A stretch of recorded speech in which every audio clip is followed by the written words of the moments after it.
Hello guys, welcome to a continuation from lesson 7 on liquidity runs and liquidity pools.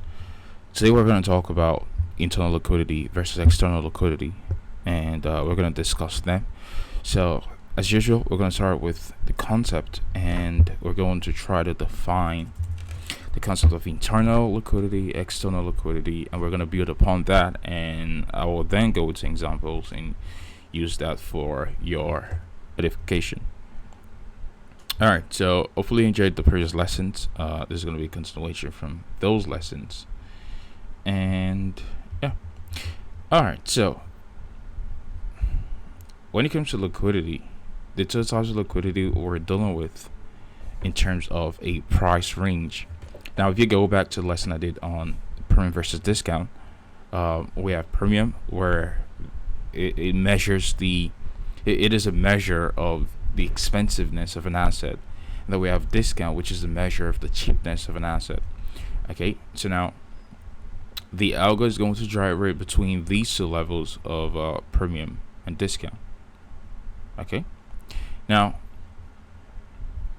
to understand liquidity, we have to define a range, because every market participant is dealing inside ranges. Okay, the algo creates ranges, and that's what we call a daily range. So a swing high down to swing low, that's a daily range, or what we call a parent price swing. So we're gonna annotate this here, and this is what we'll call a parent price swing.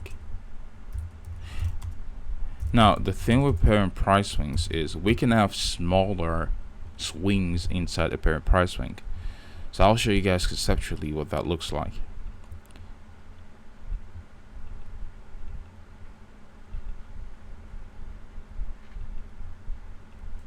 Alright, so this is a daily range, high to low, that's a daily range.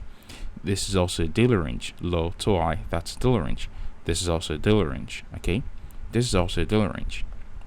But all of these daily ranges is inside of this daily range, which we term the parent price swing. So all of this is inside of this parent price swing.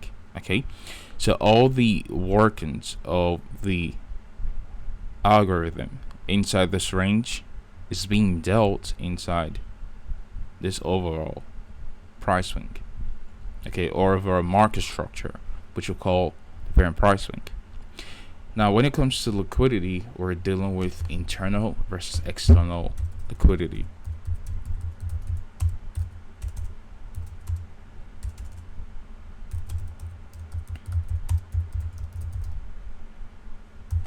Okay, so we have internal liquidity, we have external liquidity.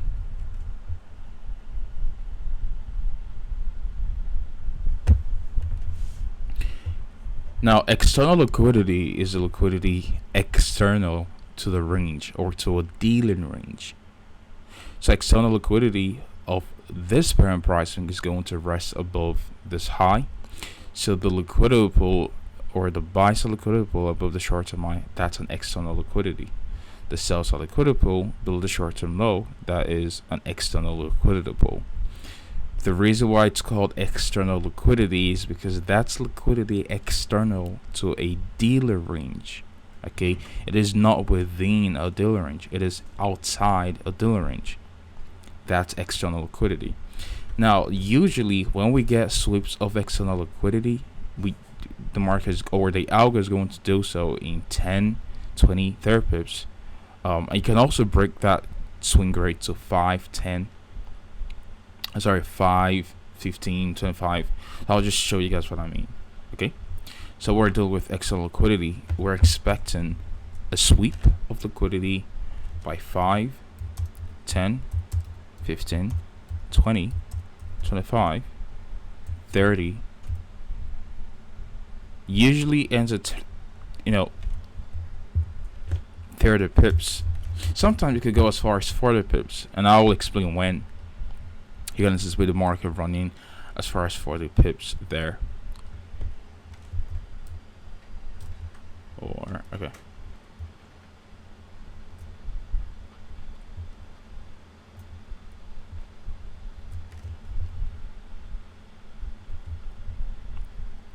Now, the reason why the market will, or the algo will sweep into liquidity pools like this is because there is a lot more volume, hypothetically, resting around external liquidity versus internal liquidity. External liquidity has a lot more volume compared to internal liquidity.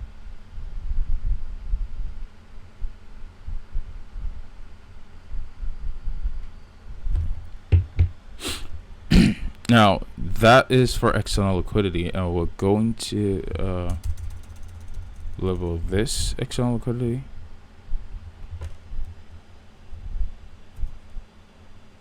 Now, internal liquidity is a little bit more complex than external liquidity, because external liquidity, we're dealing with the swing eye and the rejection blocks.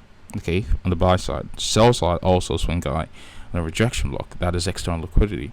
Now, for internal liquidity, we have liquidity resting inside ranges, inside a parent price swing, and then we have inefficiencies. Now, if you went back to the fair valuation video, I talked about inefficiencies being a form of liquidity.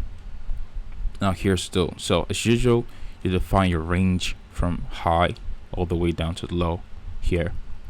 You identify your equilibrium, and anything above the equilibrium, that's a premium. Anything below the equilibrium, that's a discount. So we've divided a range here. Now we have premium above the mean of our range, and we have discount below the mean of our range. Now, any inefficiency up here, that's a buy side liquidity pool, or that is an internal liquidity. So if we identify a bearish fair value gap here, that is bearish fair value gap. Sorry, typo. That's a bearish fair value gap, aka buy side liquidity pool, aka internal liquidity.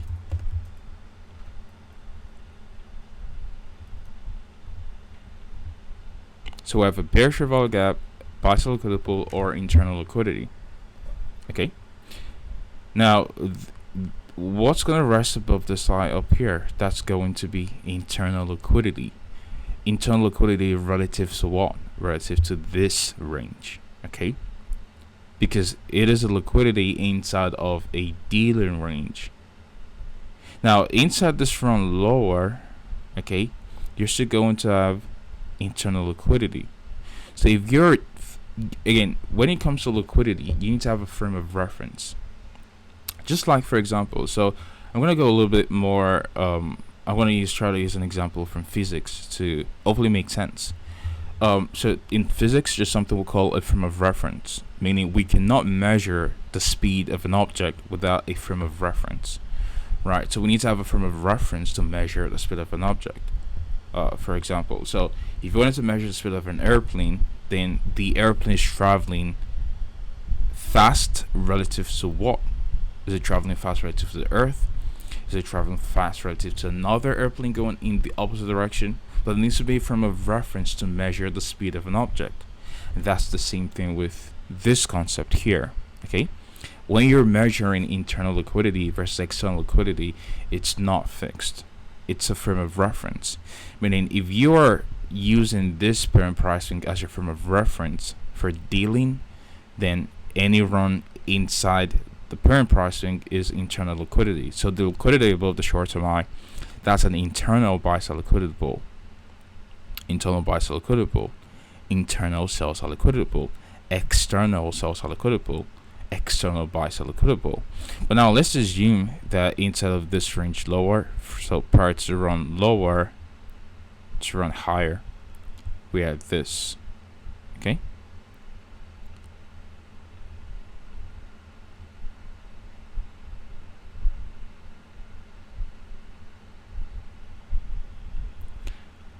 Now, if your range of reference for this analysis higher is this swing low to the swing high, all right, then this becomes internal liquidity. and then this becomes external liquidity. So your external liquidity relative to this daily range is going to be above this high and below this low here, and then this is going to be internal sell side liquidity, internal buy side liquidity. Again, it's relative to your frame of reference, or it's relative to the dealer range you've selected. Okay, so if you've selected this as your dealer range, then everything inside is all relative to this dealer range. Okay, now the reason why this lesson is important is because in terms of algorithmic delivery, the algo will always deliver from a level of internal liquidity to a level of external liquidity, and from a level of external liquidity to a level of internal liquidity. I will repeat myself one more time so it makes sense. And what I want you to do after this is I want you to go on the charts and look at it for yourself. I see all the time it happens. It's never changing. This is price delivered. This is coded into the algo. Okay, it has to deliver from a level of internal liquidity to a level of external liquidity. Always. So if your entry is inside an internal liquidity, then your exit has to be an external liquidity. Meaning, if for example you're selling short here at premium, looking at this overall price range, okay, where is your target liquidity or target liquidity going to be at? It has to be external. Why? Because inside of this internal liquidity, we have redistribution of pre-existing shorts lower, because we're assuming all the flow here is bearish. So if we have institutional redistribution here, then they need to drive the market down to a level of external liquidity to become a party to that. That's why you always aim for external liquidity.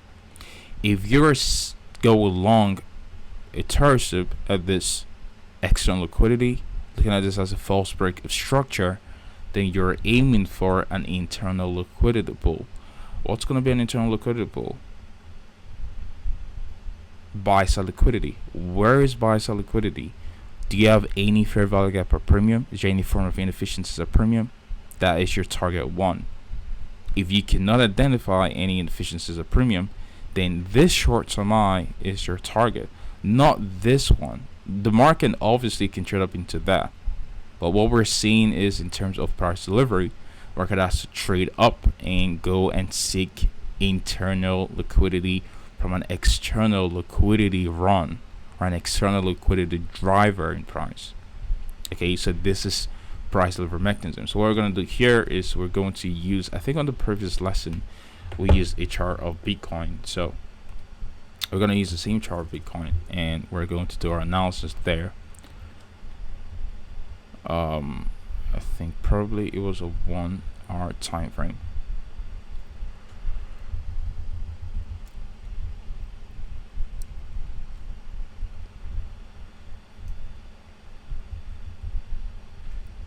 Alright, so I think this is probably the same example I used last time.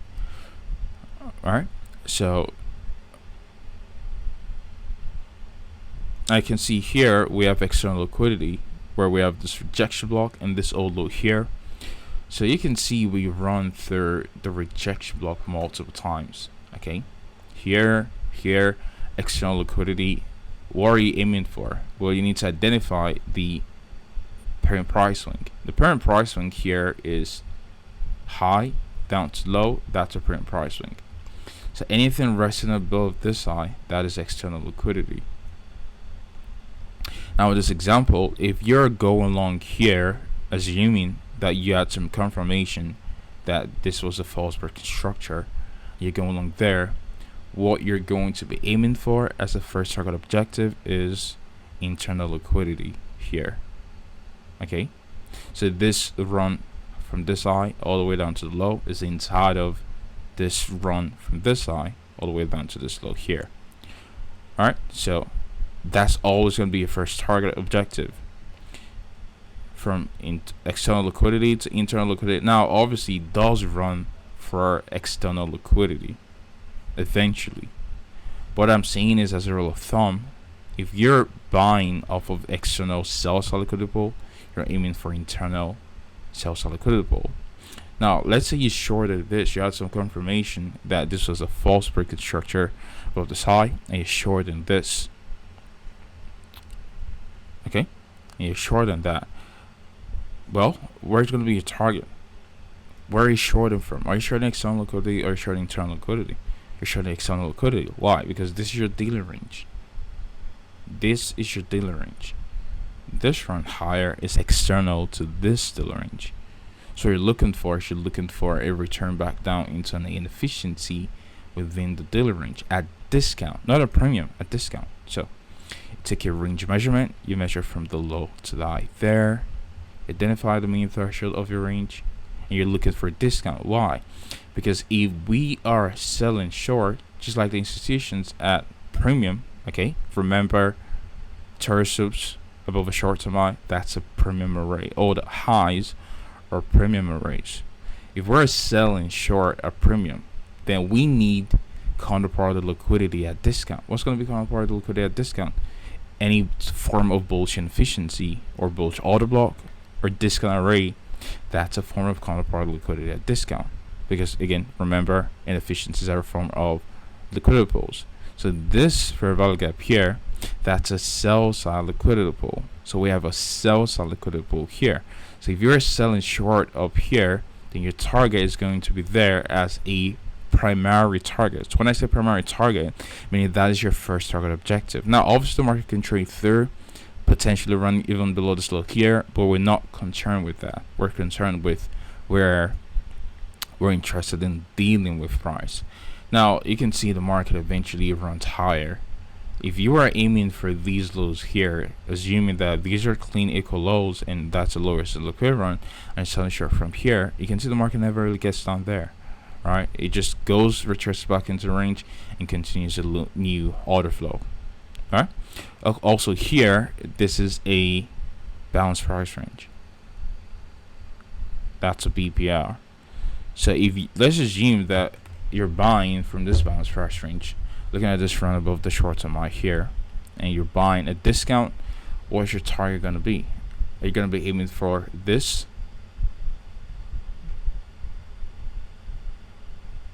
Are you going to be aiming for this?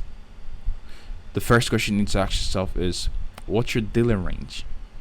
Where is your dealer range? As always, first question.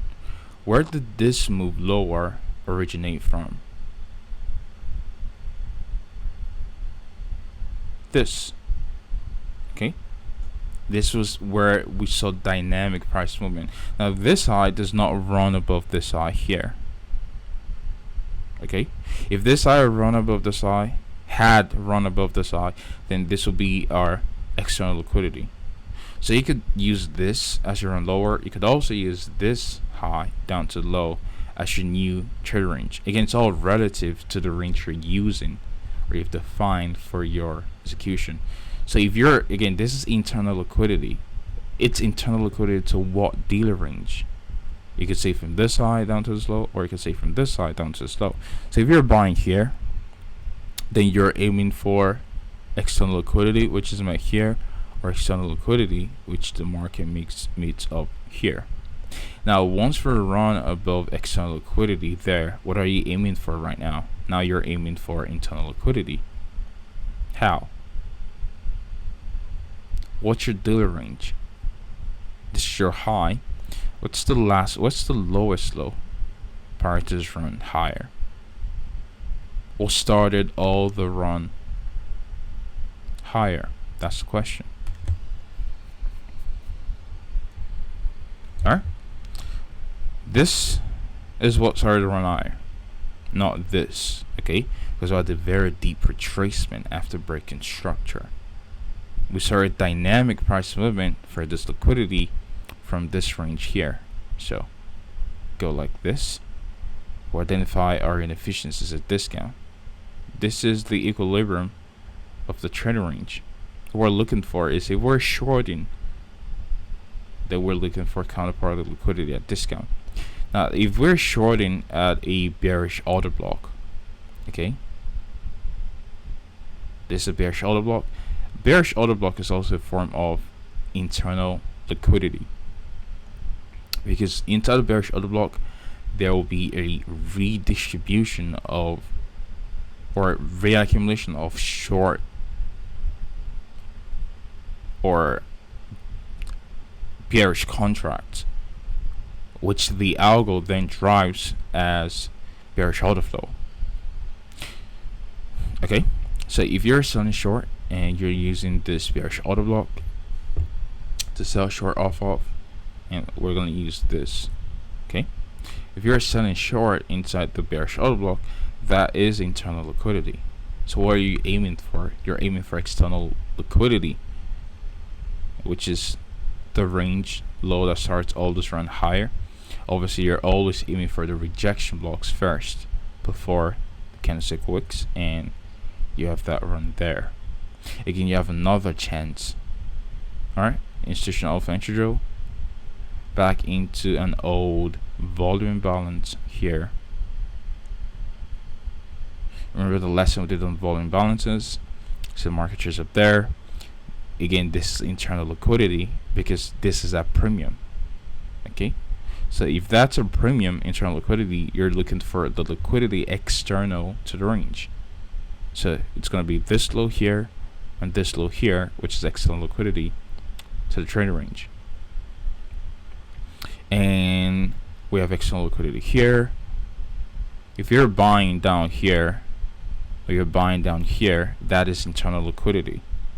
The market has to run for external liquidity. If you're selling short at external liquidity, or you're selling this run, which is still external to this trading range, what are you looking for? You're looking for your inefficiencies at discount. What's your dealer range?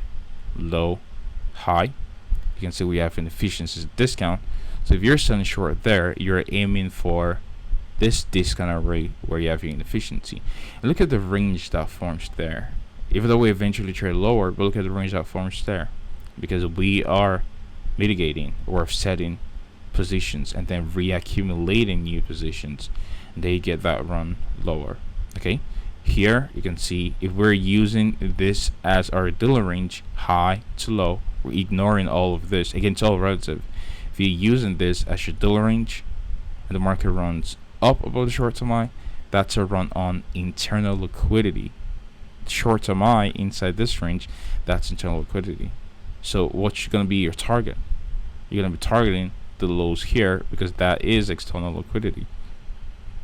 So you have a run on internal liquidity, you're aiming for external liquidity, which the market slams and absolutely trades down into. Okay, so this is the lesson on internal versus external liquidity. Same thing here. You have a daily range, high to low, because this is where the dynamic price movement lower starts from, this high. Alright, so we have a short term high here. That short term high is internal liquidity because it is inside of this daily range here. So if you're selling short at premium of this range, you're targeting outside the range, and your target is the equal lows down here, which the market finally trades down into. So you can see from just a little short example how dynamic it is to identify ranges, and your daily range is all relative to what range you're watching out for. Okay, that's how you frame internal liquidity versus external liquidity. Hopefully this was insightful, and I'll catch you guys out on the next video. Have an awesome Sunday and trade safe.